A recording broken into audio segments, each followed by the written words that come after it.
5 makanan ini bakalan ngilangin lemak perut buncit kita dan akhirnya kita bisa turun yang awalnya kalau kadar lemak kita dari 25% gini atau 40% kayak gini, kita turunin terus kadar lemaknya, kita ilangin tuh lemak di perut buncit sampai ke 15% kayak gini kalau buat cowok, atau buat perempuan dari 45% gini atau 40% kayak gini ya, kita turunin terus sampai ke 20% kayak gini kadar lemaknya. Dengan mengkonsumsi 5 makanan ini setiap hari, dalam seminggu kita bakalan mengalami penurunan berat badan 3-5 kg dan lingkar perutnya kita bakalan mengalami penurunan 3-5 cm supaya bisa kayak klien gue ini ya. Dalam 1 bulan aja gue bimbing, itu turun sebanyak 10 kg dan lingkar perutnya turun sebanyak 11 cm dan itu semuanya berubah. Perutnya yang awalnya buncit udah langsung rata, ataupun klien gue yang lain ini selama 5 minggu gue bimbing, itu berat badan turun sebanyak 11 kg dan juga otot perutnya udah mulai kelihatan. Ataupun yang udah usia lanjut, beliau umur 68, gue bimbing selama 6 bulan, itu lingkar perutnya turun sebanyak 28 cm dan berat badannya turun 14 kg. Perut buncitnya udah nggak ada lagi, perutnya rata, bahkan otot-otot bahu dan lengannya udah mulai semakin jelas karena mengkonsumsi 5 makanan ini yang bakalan gue sharing ke teman-teman ya. Jadi apa aja sih makanannya, kita langsung bahas aja satu persatu. Nah, sebelum ke pembahasan makanan, kita mau pahamin dulu nih, sebenarnya apa sih yang mengindikasikan makanan ini tuh terbaik dan tercepat nih untuk bantuin kita ngecilin lingkar perutnya, ngabisin lemak di perut kita, ngikisin lemak sampai rata perutnya, sampai bahkan kotak-kotaknya kelihatan. Indikasinya apa? Indikasinya kita mau makanan ini, dia itu sifat termogeniknya paling tinggi. Artinya apa? Artinya kita makan makanan ini, kita butuh energi lagi nih untuk mencerna makanan ini yang kita bakalan pakai sebagai kulit kita, rambut kita, tulang kita, dan juga otot kita. Itu indikasi pertama. Jadi kita butuh energi lagi nih karena makanan ini saking tinggi sifat termogeniknya. Terus yang kedua, makanan ini ngebikin kita kenyangnya lebih lama. Sehingga apa? Sehingga membuat kita nggak nyemil-nyemil, nggak membuat kita apa? Nyomot-nyomotin makanan, pesan-pesan sama misalnya OB atau sama siapa gitu ya. Pesenin makan dong, pesenin makan dikit-dikit, jam istirahat makan lagi, jam kerja makan lagi, makan mulu ya jadinya kan. Itu yang nggak bikin kita gendut akhirnya. Yang dulunya di zaman SMA jadi primadona, pas udah tua misalnya umur 30-an, 40-an gitu ya, udah jadi gendut, udah nggak kayak dulu lagi. Dulu mau ganteng banget, cantik banget, sekarang jadi gendut. Karena apa? Karena kita nyemil mulu tuh selama bertahun-tahun.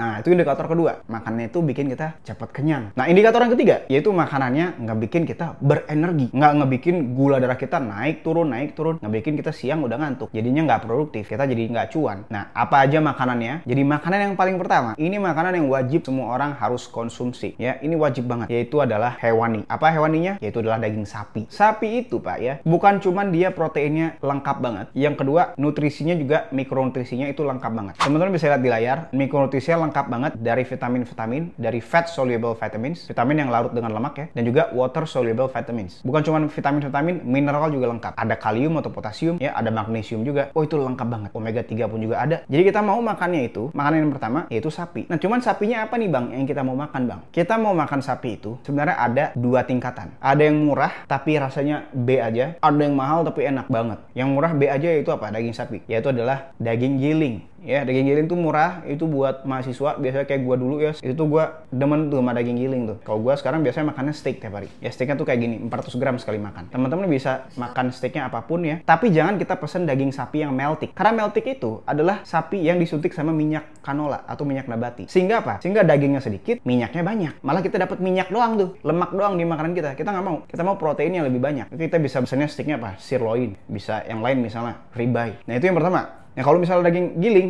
kita pesannya yang kadar lemaknya 15%, tapi proteinnya 85%. Atau 20% lah lemaknya, proteinnya itu 80%. Kenapa? Kenapa kita wajib konsumsi yang ada lemaknya? Karena lemak itu bakalan memberikan tekstur, rasa lebih enak, jauh, lebih juicy jadinya. Dan yang kedua, lemak itu fungsinya untuk meregulasi hormon kita agar lebih baik. Contohnya kalau perempuan, mensnya jadi teratur, ya nggak akan telat-telat lagi. Kalau buat laki-laki, hormon testosteronnya bakalan naik. Oke? Karena apa? Karena hormon-hormon kita, itu precursornya atau bahan bakunya itu dari kolesterol. Ya kita bisa bantu juga dengan mengkonsumsi lemak itu. Jadi itu makanan yang pertama, daging sapi, bisa daging giling sama steak. Nah, sebenarnya ada lagi daging sapi yang lain ya. Contohnya misalnya rendang, misalnya daging slice, daging iris, itu bisa juga kita pakai, bisa konsumsi. Cuman khususnya untuk rendang, kita bumbunya kita mau ilangin banget. Kita pokoknya bener-bener sisain dagingnya doang. Ilangin pakai sendok tuh bumbunya. Jadi itu sapi tuh. Jadi itu yang makanan yang pertama. Kita wajib mengkonsumsi sapi. Nah, makanan yang kedua yaitu adalah ayam. Nah, ayamnya kita mau pilih yang ada lemaknya. Contohnya paha ayam filet, bukan dada. Karena dada itu rasanya nggak enak banget karena dia nggak ada lemaknya. Yang kedua, kita jadinya nggak nafsu makannya. Oke, kita mau pesennya tuh paha ayam, tapi kalau mau pakai dada boleh. Cuman yang utama adalah paha ayam itu, supaya nanti jadi enak ayamnya. Biasa gue bikin paha ayam kayak gini ya, gue goreng pakai minyak kelapa sedikit aja minyaknya, atau misalnya pakai butter atau pakai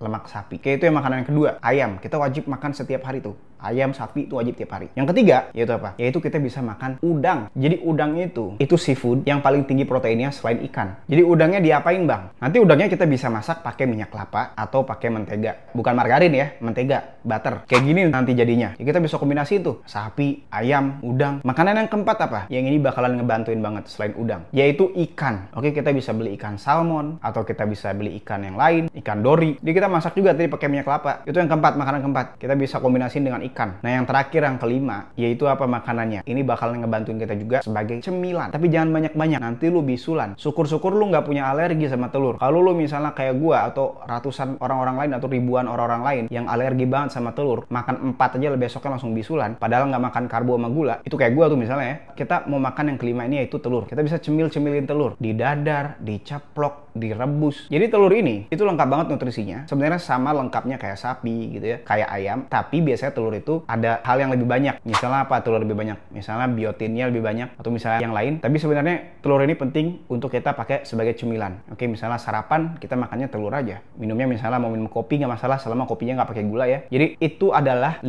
makanan yang wajib kita konsumsi setiap hari selama sebulan ke depan ini. Supaya nanti 2025 kita badannya jadi jauh lebih bagus. Kadar lemak kita tuh turun. Yang awalnya gua 30% gini ke kadar lemak 15% kayak gini. 5 makanan tadi itu bukan hanya bakalan naikin daging di badan kita, komposisi otot di badan kita, itu bakalan yang kedua mempercepat metabolisme kita lebih cepat dari fat burner. Karena fat burner itu kalah jauh dengan protein ya, dengan contohnya hewani yang lengkap itu. Fat burner paling kandungannya cuma kafein sama apalah, itu pun miligram dosisnya. Kalau misalnya daging sapi, daging ayam gitu, itu proteinnya tinggi banget. Ya kita makan itu butuh energi lagi tuh untuk mencerna itu. Jadi kita mau utamain dulu itu protein hewani ya sama lemaknya sedikit. Kita mau rendahin banget karbohidratnya, kita batasin banget. Kalau perlu nggak usah pakai karbohidrat, kita makanin aja hewani sampai kenyang. Tadi 5 makanan tadi, kecuali telur ya. Telur kita batasin nih telur. Kalau lu nggak ada alergi bagus. Kalau ada alergi mending di stop aja telurnya. Dan bumbu kita wajib pakai garam ya, supaya kita nggak lemes, pusing, keliengan gitu. Karena kita biasanya kalau diet rendah karbohidrat, kita cairannya juga ikut ngedrop. Makanya untuk menggantikan cairan atau elektrolit, kita mau mengkonsumsi air elektrolit atau enggak kita garamin di makanan kita. Biar nanti cairan di tubuh mulai naik lagi. Biar nggak pusing, lemes, keliengan lagi. Nah, kalau misalnya teman-teman bingung nih, pengen dibantuin untuk dibikinin menu makanan setiap harinya tuh makannya apa aja. Cara masaknya, porsinya, termasuk juga link-link pembelian bahan makanannya itu di mana aja. Dan juga makanan di luar, mau di restoran mana gitu ya, ataupun di ojek online itu pesannya apa, yang sesuai dengan program penurunan kadar lemak, terutama penurunan perut kita ini ya,